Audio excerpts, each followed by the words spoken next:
Relações Exteriores e representantes dos países membros. Também saudamos os representantes das organizações regionais e multilaterais que vão participar deste evento.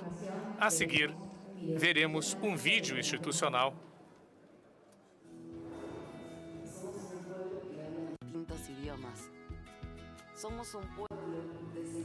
O senhor está me ouvindo bem, presidente? Somos un pueblo con recursos invaluables. Somos un pueblo con capacidades nucleares y con satélites en el espacio. Somos un pueblo con un territorio de más de 20 millones de kilómetros cuadrados. Somos unidad en la diversidad. No somos solo un pueblo. Unidos somos un universo de oportunidades.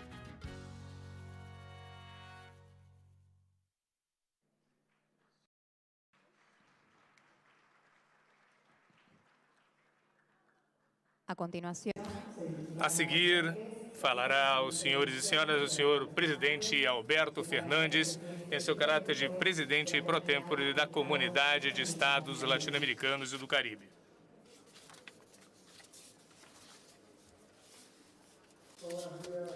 Muito bom dia a todos e todas, queridos presidentes, presidentas, estimados presidentes e vice-presidentes, primeiros ministros, ministros das Relações Exteriores e todas as delegações. Para mim é uma grande alegria dar as boas-vindas à nossa querida pátria Argentina.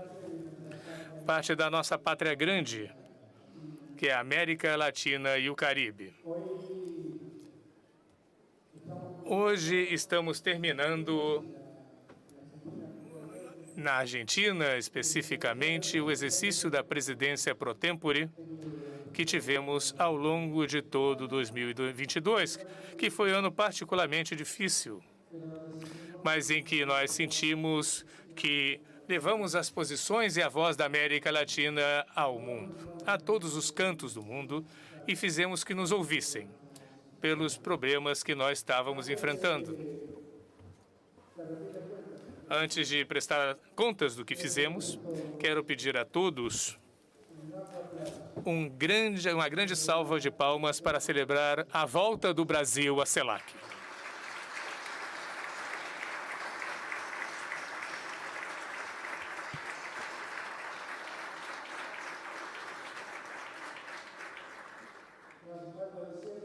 Não preciso dizer o que significa para um argentino, para o presidente da Argentina, especificamente a alegria de ter ao querido amigo Lula presidindo a nossa irmã pátria brasileira.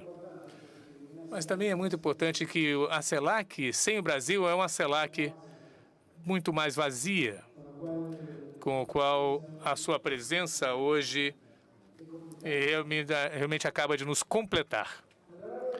Ao longo deste ano, eu dizia, foi um ano difícil pelo fim da pandemia, pelo império da guerra, que colocou o mundo e as nossas economias em crise. Com tudo isso, eu assumi um compromisso quando eu assumi a presidência da CELAC, que era de não só me fechar aos debates, às discussões, às colocações da América Latina, mas também incorporar as necessidades do Caribe, que, sem dúvida, são muitas e, em certa medida, diferentes da América Latina. O Caribe, além dos problemas comuns que temos de endividamento, problemas de pobreza, que existem como na América Latina, tem um problema adicional, que é o problema das mudanças climáticas. Em todos os fóruns dos quais eu participei, eu vi o Caribe reclamando atenção pelas mudanças climáticas. Coloquei isso nas duas regiões do G20, da qual a Argentina é membro, coloquei isso na França. Também disse isso no G7, quando tivemos que falar como a influência do clima tinha repercussão negativa em um lugar tão importante de que muitos seres humanos aproveitam do mundo, pelas belezas naturais que o Caribe tem e de problemas para aqueles que lá moram.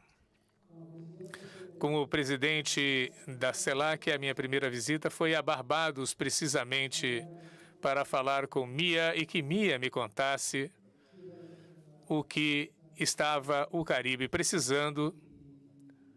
E ali nós fizemos uma reunião pelo Zoom com outros membros dos países caribenhos e eu fiquei muito preocupado porque o Caribe estivesse representado por alguém que preside o último país do continente olhando para o sul. Uma coisa que nós compartilhamos com o Chile. Eu acho que nós chamamos a atenção do mundo nesse aspecto e também acredito que, junto com o México, nós criamos um fundo de assistência para o Caribe, precisamente para os problemas que o Caribe deve enfrentar como consequência das mudanças climáticas. Depois, os problemas da região, que todos nós conhecemos perfeitamente.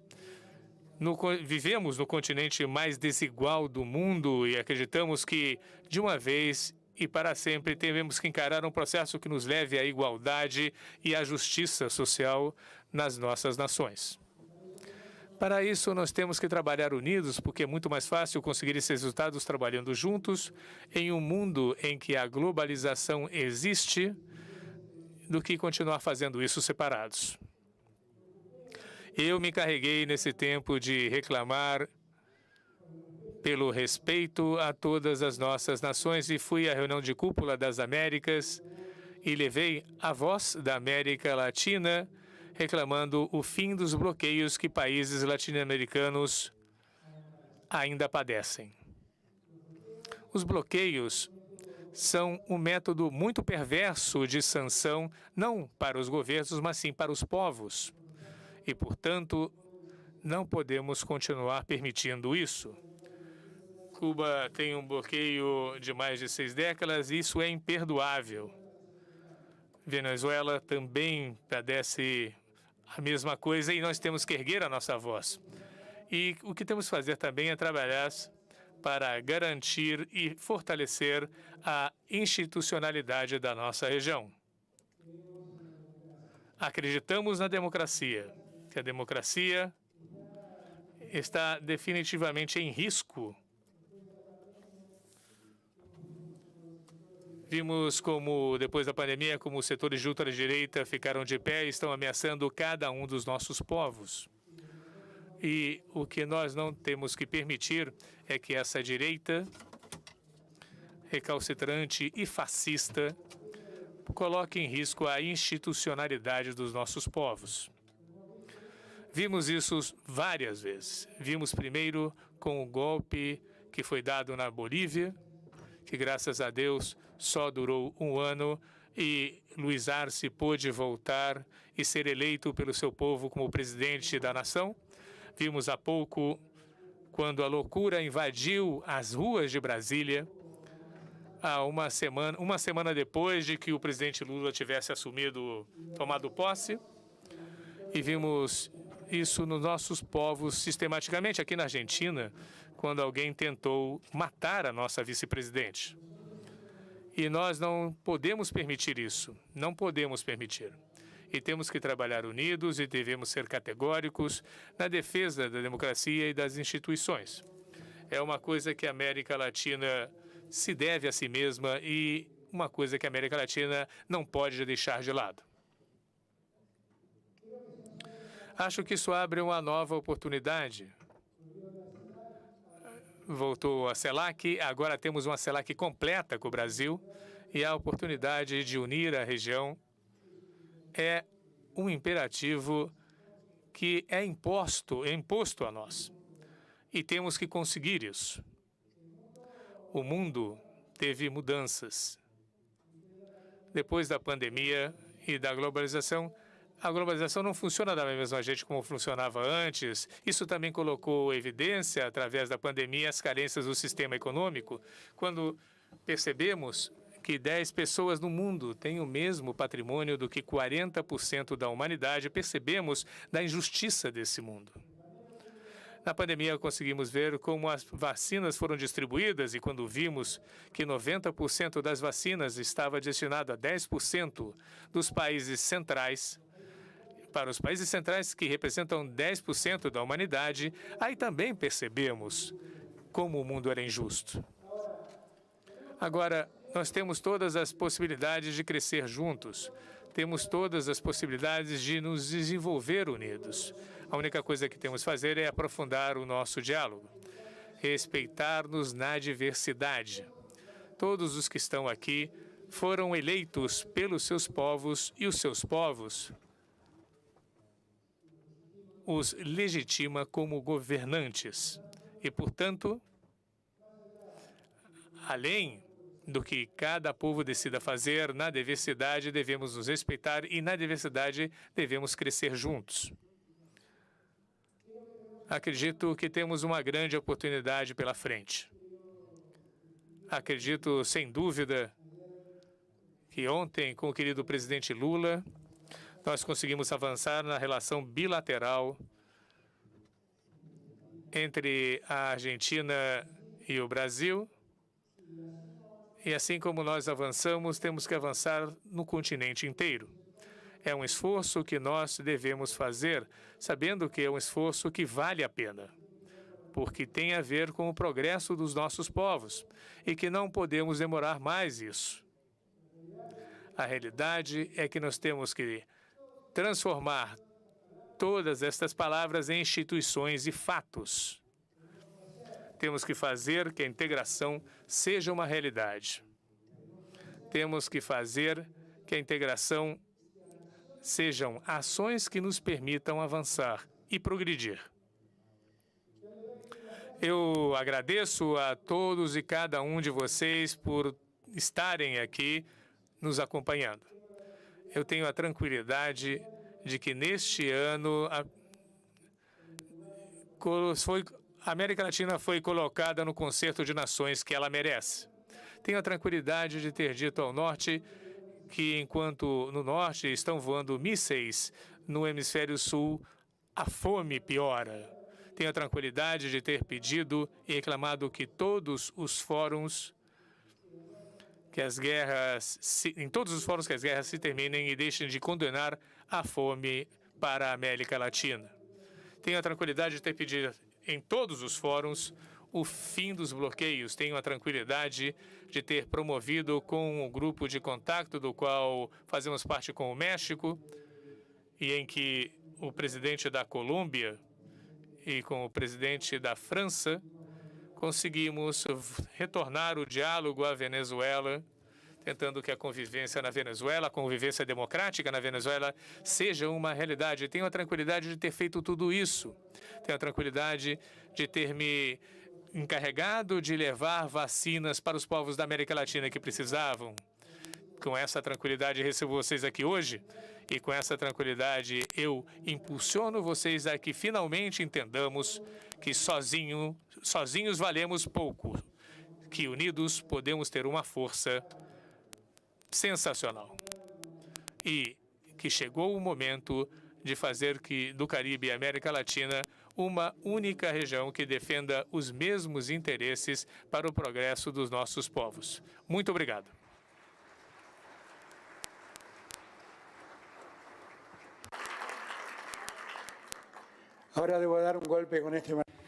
Agora devo dar uma martelada com esse martelo e dar por encerrada a sessão. E agora inauguro a cúpula das Américas da CELAC. Desculpem.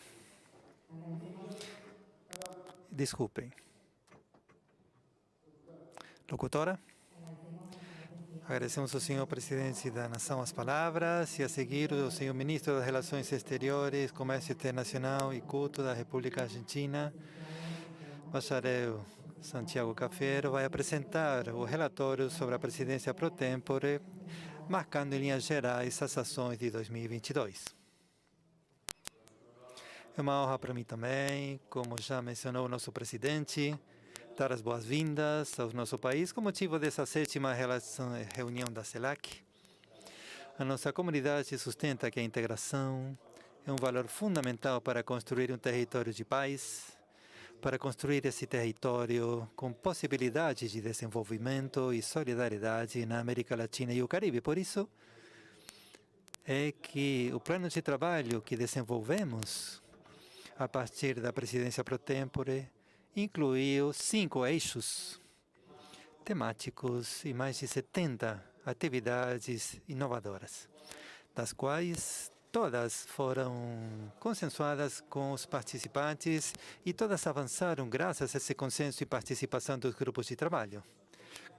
Os 5 pilares que eu destaco são os que guiaram a presidência pro tempore na Argentina na presidência de 2022. Primeiro, a recuperação social, econômica e produtiva depois da pandemia, para promover a reconstrução da região com uma perspectiva inclusiva e solidária.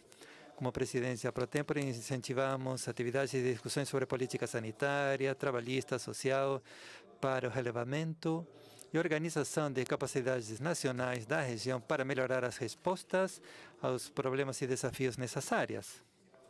Queremos destacar também os avanços e a implementação do plano de autossuficiência sanitária que desenvolvemos a partir da CELAC. Em segundo lugar, ciência, tecnologia e a inovação para o desenvolvimento e inclusão. Neste ponto, agimos com a convicção de que apenas com mais ciência, tecnologia e inovação a região vai desenvolver-se de forma inclusiva e equilibrada. Em tal sentido, promovemos ações tendentes à articulação das políticas públicas regionais em matéria de ciência, tecnologia e inovação para começar a delinear as bases para uma cooperação científica tecnológica que potencie e melhore o processo de integração na América Latina e o Caribe.